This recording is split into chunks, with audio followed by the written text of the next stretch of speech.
Welcome to the Natural Super Kids podcast, where you will discover practical strategies to inspire you to boost the health and nutrition of your kids. I'm Jessica Donovan, a qualified naturopath specialising in kids' health, and I want to make it as easy as possible for you to raise healthy and happy kids. Let's get into it.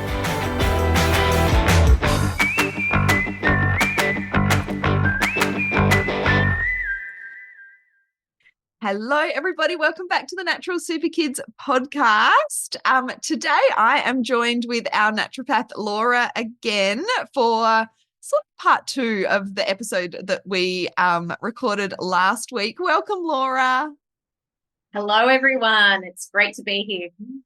So good to be chatting. And we were going to try and cover all of this in one episode. But if you listened to last week's episode on histamine intolerance, you will know that, there was a lot to dive into and it's quite a complex topic. So we decided to divvy it up and record a second episode, which is today's episode, specifically talking about salicylate and oxalate sensitivities, which are, I guess, in that same kind of a category of like food chemical sort of sensitivities. And so, yeah, excited to dive in. So for anyone who might not have listened to last week's episode though, Laura, do you want to just do a quick intro and let people know a bit about you? Of course. So I am obviously a naturopath at Natural Super Kids. I've recently just joined the team. However, I have been practicing for 6 years in clinical practice. I've also delved into different roles within naturopathy. I've been in education as well. So I've been on the back end, doing some writing and presenting. So I am a bit of a nerd. I do love my research. I do love breaking down really complex topics into easy to understand, topics.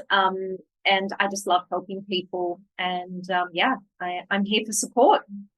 Yes. And like we talked about last week, food intolerances, it's such a tricky area to navigate, intolerances and sensitivities. If you missed last week's episode, I would definitely recommend going back because we talk about, the difference between food allergies and food sensitivities in that episode. But we're just excited to have you on the team because there's I guess not a huge amount of practitioners that have a lot of knowledge and experience in food intolerances and sensitivities. And as we talked about in last week's episode, it is a really tricky area to navigate alone. And it's not just about removing the offending food from the diet, especially when we're talking about these food chemicals, which are contained in a lot of really healthy foods that we don't want to eliminate from the diet for too long. So let's dive into salicylate sensitivity. Can you start by explaining what are salicylates to people? Of course. So salicylates, they're naturally occurring food molecules found in plants. And often their main role is to actually protect the plant from things like bacteria, fungus, and disease. And there's also synthetic salicylates. However, these are obviously manufactured in the lab, and these can be found in things like perfumes, personal care products, and household cleaning products. They're also found in certain medications, such as aspirin. So when you hear about people having, an aspirin reaction, it's often to the salicylates. And of course, they can enter our body either both by eating or also inhaled as well. So that's a little bit of a difference between salicylate ingestion compared to, your histamine or your oxalate ingestion. So it's, salicylates can be a bit of a minefield. Yeah. And it's one thing to, I guess, control what goes into our mouths, like in a way that it's not easy, but it's kind of easier to control. Whereas, we might be walking through a department store and be exposed to salicylates in the air. So it's, it's that added sort of layer, I guess, of how do we deal with this? So A lot of us break down and deal with salicylates absolutely fine. So can you talk a little bit about what causes people to become sensitive to salicylates? Yes. So there is a really strong correlation between people with food allergies. So things like allergies to gluten, dairy, soy, and corn, and inflammatory bowel disease. So things like your ulcerative colitis and your Crohn's disease. Now, correlation often doesn't mean causation, but the research does suggest that if you do have these conditions, you are more likely to have a salicylate intolerance. And interestingly enough, when I was doing research into this topic, I did come across a study that said up to 22% of people with asthma are sensitive to salicylates, which I found really quite interesting. Mm. Yeah, and I mean, asthma is something we deal with a lot at Natural Super Kids. Obviously, it's a very common, I guess, respiratory condition that kids kind of struggle with. And I think this is often a bit of a missing piece. Like, you go to your GP, they're not going to be talking about salicylates in terms of asthma. So, yeah, really important to be considering that, in kids with asthma. But, I guess on a wider perspective as well. So can you just talk us through some of the diet and lifestyle tips that you use as a practitioner to help manage salicylate sensitivity? Absolutely. So, of course, as we mentioned before, salicylates can be inhaled. So the first step is often removing all those fragrances that have, artificial fragrances in them, perfumes. Unfortunately, some natural scents can also be high in salicylate, so particularly your eucalyptus and peppermint. I would suggest to avoid those while you're experiencing salicylate sensitivity. The skin in fruits and vegetables is the highest in salicylate, so often peeling that skin can help reduce that salicylate content of foods. Also, the higher that you cook your food at, the more it's going to eliminate those salicylates. So cooking at least 180 degrees for a minimum of 20 minutes is often recommended. And then, of course, switching all your household and personal products to low tox products and cleaning products is so, so important. And of course, as we mentioned in last week's episode, looking at if there is any gut dysbiosis and leaky gut is so important with salicylate sensitivity as well. So, looking at your pre and probiotics, looking at nutrients to help heal that gut. So things like, slippery elm, zinc, vitamin D, vitamin A, aloe vera, licorice.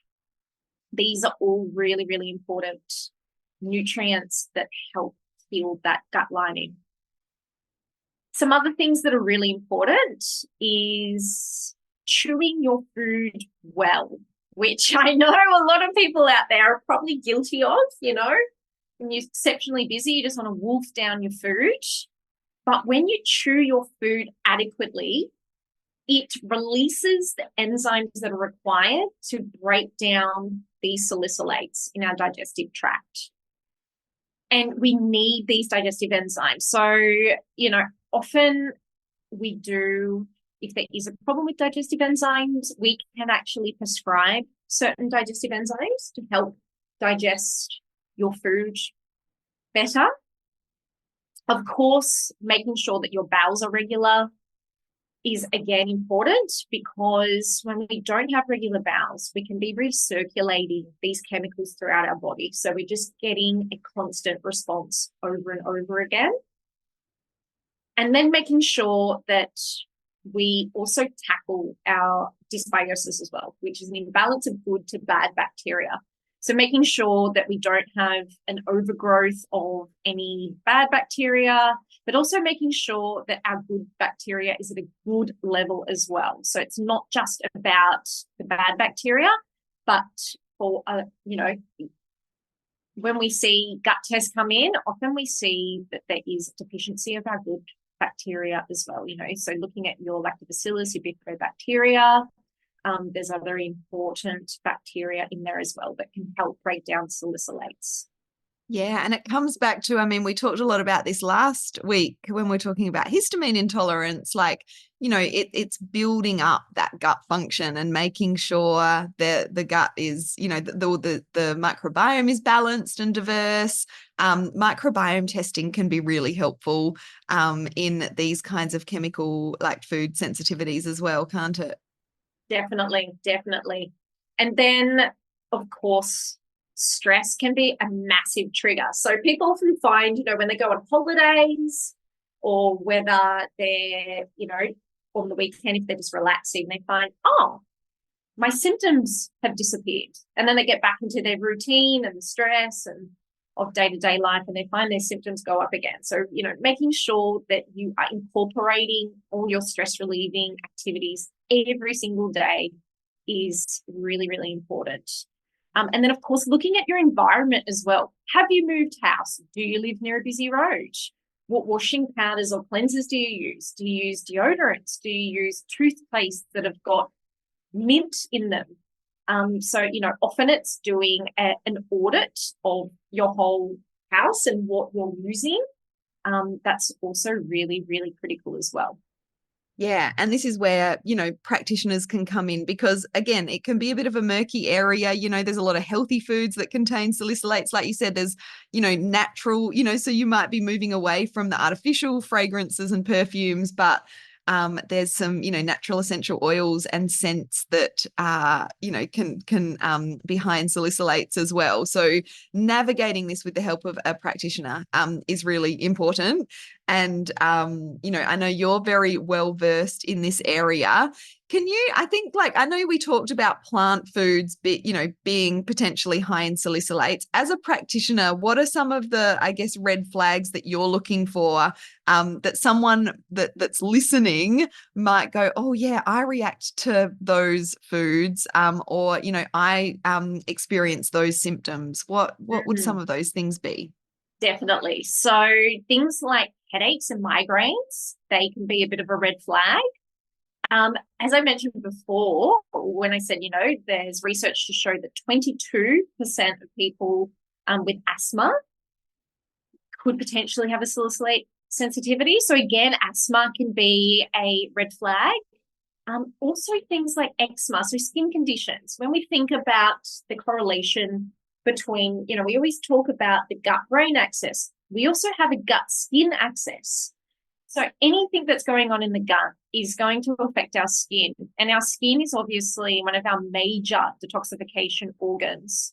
So if your gut is struggling to break down things, often that's going to show up in skin issues because that's a way for your body to try and get this particular chemical out. So again, that can be a bit of a red flag. Also things like hay fever, disturbed sleep, anxiety, depression, but also things like rashes around the mouth and mouth ulcers. And then, of course, gut symptoms like bloating and excess gas. They're all sort of red flags that I look out for. Yes, great. And I think that's just really helpful for people listening, to determine, do I have an issue with salicylates? Yeah, I think the headaches are a huge one, aren't they? Yeah, and that sensitivity to those smells when you're in department stores or walking down the cleaning aisle. I mean, there can be lots of other things going on as well in terms of, chemical sensitivity, but it's one of the things that we would be, putting a question mark next to, I guess, as practitioners thinking about, does this person have are they sensitive to salicylates? I know, you talked a little bit about, the things that we would do to help and treat salicylate sensitivity. Did you want to add anything to that before we move on to oxalates? Yes. So there is another really important way that our body can eliminate these salicylates. and it's our liver detoxification. Now, there is two really, really important liver detoxification pathways. I'm going to try and not get too technical and too nerdy, but these two really important pathways are called our glucuronidation pathway and our sulfation pathway. So things to help our sulfation pathway is molybdenum. So you want to be looking at whether you've got a molybdenum deficiency, but things like Epsom salts can really help your sulfation pathway as well. So that can be a really easy trick. And also, it's relaxing. So you can two birds with one stone. You're helping your liver detoxification pathways and you're helping your nervous system. You're giving it that nourishment. So I think that's quite an easy, beautiful little lifestyle thing that you can incorporate. And then some nutrients that help our second really important liver detoxification pathway, our glucuronidation pathway. So nutrients like magnesium, copper, zinc, and another one called glutathione, which we consider it to be like one of our master antioxidants in our body. So the precursor to our glutathione is something called N-acetylcysteine or NAC or NAC. And this can help break down salicylates and make it easier for the body to excrete. So we can obviously prescribe NAC. We can also prescribe glutathione as well.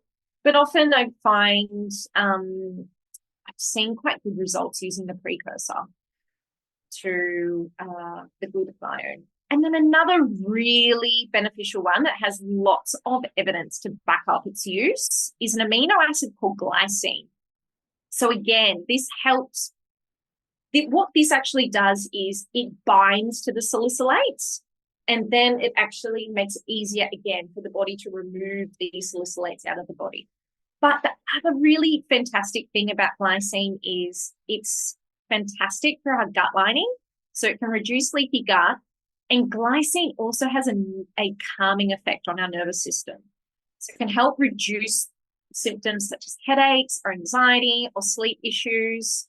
So I absolutely love using glycine in salicylate sensitivity as well. Yes, glycine is actually one of our favorite nutrients that our other naturopath, Sarah, uses a lot for sleep issues, particularly in kids. So yeah, I love that it's got that kind of, at least double-edged kind of approach in terms of, and even more than that, helping to break down the salicylates and supporting the nervous system and healthy sleep. So that's always a good thing. Definitely. Yes, amazing. I think you've given people some really good practical tips there that they can, implement straight away. The Epsom salt baths, maybe trialing some of those nutrients. But as we said, navigating these food sensitivities is so much easier with the help of a practitioner. So yeah, just want to kind of drill that point in. I think it's really hard to get on top of these kinds of issues on your own. It is. And often these issues can go hand in hand with other intolerances. And then again, that becomes a bit of a minefield, trying to work out which one am I reacting to. So again, yeah, that's why it's so important to work with a practitioner. Yes. Okay, let's move on to oxalates. Tell us, what are oxalates? So oxalates, they are salts formed from oxalic acid. And oxalic acid is a really, really tiny molecule, and it's made up of 2 carbon and 2 oxygen atoms for those scientifically minded people out there that want to know.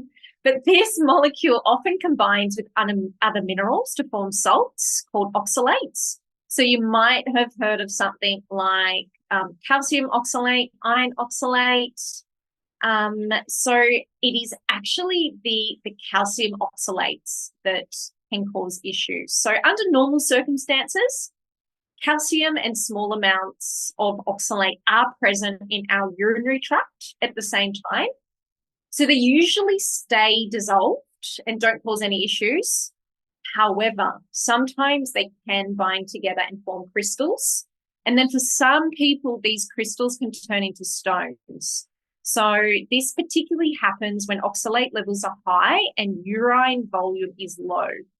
And this is how recent, this is how kidney stones can form. But they are also recent discoveries that show that oxalates can actually crystallize and accumulate in various parts of the body, not just the kidneys. But I guess kidney stones are probably the most common heard thing. And oxalate sensitivity is often discussed in the context of juicing or juice cleansers as well, because when you're juicing, you're consuming a huge amount of typically oxalate-rich vegetable and fruits. So things like your spinach, beetroots, rhubarb. And when you're juicing, you can actually, you are exposed to an unusually really high intake of oxalates. So that can be a bit of a red flag if people start like a juicing regime and then they're starting to have symptoms of oxalate sensitivity, which we'll get into. That can be a big red flag. Yeah, very good point. And again, it's one of those things that people do, they might be feeling a bit, I need a health reset, or I'm going to do a juice cleanse, and they feel 10 times worse because of that high volume of oxalates that's coming in. So, tell us about some of the signs and symptoms that, like, how would someone know if they have oxalate sensitivity? Yes, so a big one that I see is joint pain. And of course, because it's found in the urinary tract, so things like cloudy urine or foamy urine, chronic urinary tract infections, also things like dry eyes, tight muscles, because the oxalate crystals sit in our joints and our muscles, but also things like fatigue, poor concentration, reflux, bloating, and it can also involve like fluctuating bowel motion, so both diarrhea and constipation, and bloating as well. Mm-hmm. And what are some of the like the foods, I guess, that you want to look at, like that are high in oxalates, that we want to look at reducing initially, at least? Yes. So potatoes and sweet potatoes are exceptionally high in oxalates. Beetroot, there's berries, again, chocolate. I'm so sorry. Chocolate is a repeat offender. But also coffee. Coffee is, again, a massive trigger for oxalate sensitivity. And oranges, also things like soy, spinach, kale, buckwheat, and then beans and nuts and seeds. So, as you can see, a lot of these foods are actually quite healthy. So again, it's not something that we want to eliminate long term. It's let's actually get to the root cause of the problem, so we can actually start to enjoy these foods again. Yes, and I think that's really key for anyone listening. These sensitivities and intolerances do not have to be a forever thing. It really is about addressing those underlying causes so we can get the body accepting these foods again and tolerating these high oxalate, high salicylate, high histamine foods again. So when you hear the list of foods that these things can be high in, it's like, it can be a little bit depressing and thinking like, God, how am I gonna navigate that? But just know that it's not forever. So can you talk about some of those underlying causes when it comes to oxalate sensitivity? Yes. So there is a number of different reasons why someone can have oxalate sensitivity, but the big one that we see in clinic is, again, and I'm going to sound like a broken record, but leaky gut and dysbiosis. But another one as well, so fat malabsorption. So if you have, and often a sign of this can be either a stool that floats or a sticky stool, that can be an indication of a fat malabsorption issue. But there's also things like various different nutritional deficiencies, particularly in vitamin B1, vitamin B6, and calcium. Now, a lot of this one's one that sometimes people can miss. So an excess of vitamin C, So supplementing with excess vitamin C can actually cause oxalate toxicity. So we want to make sure that we're not going above that sort of 2,000 milligrams of vitamin C a day. And in fact, I often recommend even lower if there is any sort of oxalate sensitivity, then no more than sort of 250 to 500 milligrams of vitamin C is recommended. But also environmental as well. So again, mold exposure, because mold can increase the total production and absorption of oxalates. And another red flag that I see is, funnily enough, yeast infections or candida. So often yeast and a high level of oxalates can go hand in hand. So what happens is, in the presence of mold, oxalates can increase, and then this can create the perfect conditions for candida or yeast to thrive. So this is why it's also really important to address any water damage or any mold toxicity that you see as well. And often we utilize a test called OAT. And this is, again, really important test for checking for any sort of mold sensitivity as well. So that is just a bit of an aside for what I look for. A very important point. And I know you talked, for anyone who didn't listen to last week's episode on histamine intolerance, we talked a bit about how mold can, mold toxicity can be, tied up with that as well. And so what in terms of treatment for oxalate sensitivity, what are some of your go-tos? Yes. So I will say oxalate, the treatment for oxalate sensitivity is a little bit different to how we would suggest for salicylates and histamine. Normally, for these sorts of conditions, we recommend going on a diet that is low in these chemicals. But oxalate sensitivity is a little bit different, because we don't want to go on a low oxalate diet immediately, or even cut out all oxalates from your diet straight away, because what can happen is a condition called oxalate dumping. And this happens when the body rapidly eliminates oxalate stores, which can cause a whole host of symptoms such as fatigue, dizziness, painful urination, cramps, skin rashes, and mood changes. So often we recommend to decrease your oxalate by no more than sort of 5 to 10% per week. That is crucial. I've seen it way too many times where people just think, okay, cool, I've got this sensitivity, I'll just cut them all out.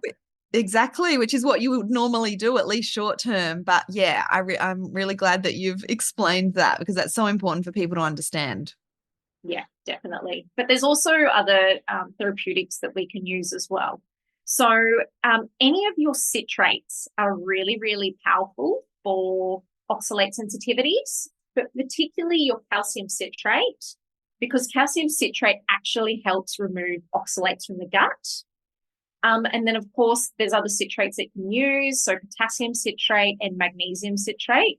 So there's a lot of alkaline formulas out there that use these citrates, and these can be fantastic for oxalate sensitivity or toxicity.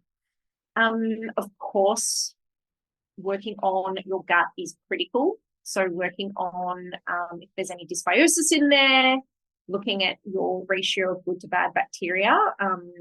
Often stool testing is a great way to do this. And we have a few tests that we recommend. We use either the GI map, or more recently we've been using the microbiome test as well, because this is more of a sensitive indicator of what the composition of the microbiome looks like.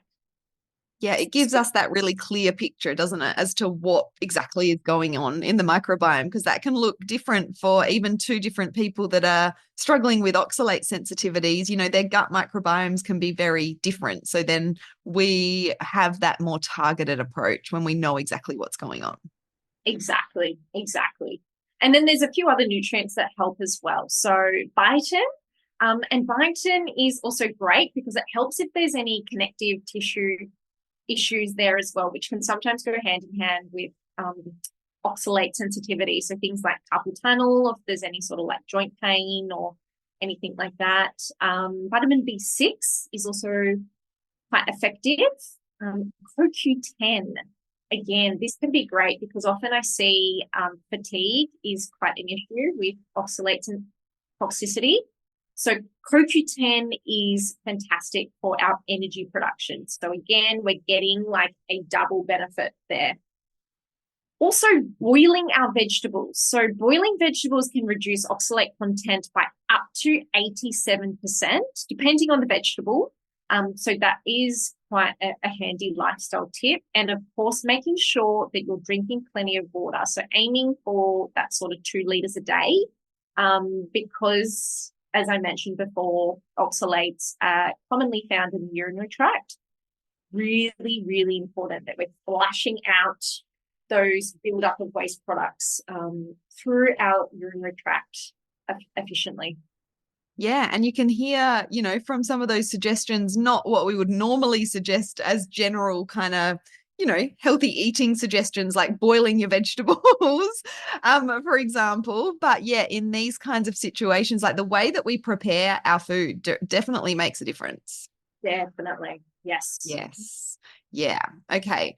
So I think that like you've shared such a wealth of knowledge in these areas. And I think the common thread, like when we talked about histamine last week, salicylates and oxalates this week, is the gut microbiome and dysbiosis, right? Like just more and more and more votes as to why we need to be taking care of our gut microbiome, taking care of our kids' gut microbiome, as a preventative approach to reduce the incidence of these kinds of sensitivities happening. And I know there's so many parents in our Natural Super Kids community that are, working hard on their kids' gut health with food, strategies and environmental strategies. And I guess if you're listening, it's not just what you're doing is not just for now, but it's also to prevent these kinds of issues later on as well. So important, the gut microbiome, and, making sure that the gut balance is correct and we're not ending up with that situation of gut dysbiosis, which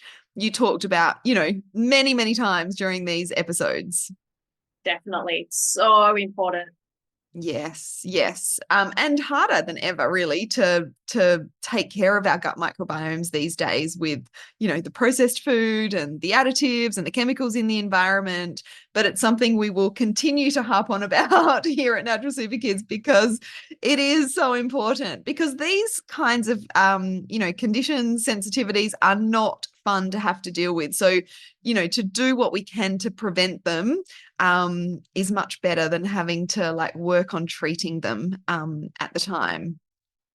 And I was just going to say, if, obviously people that are listening to this episode may be, experiencing issues of salicylate or oxalate sensitivity. As you've heard, Laura is a wealth of knowledge in the area of food intolerances and sensitivities and is available for online consultations. We will make sure we pop all of the links in the show notes, and you can also find the details of our consultations on our website at naturalsuperkids.com. Thanks so much for joining me, Laura, and we'll definitely have you back on the podcast because you are just your brain is so detailed, you're very knowledgeable about all of the details. So you've got so much to share with our community. More than happy to. This is what I love to do. So yes, anytime. Thanks so much. We'll see you later.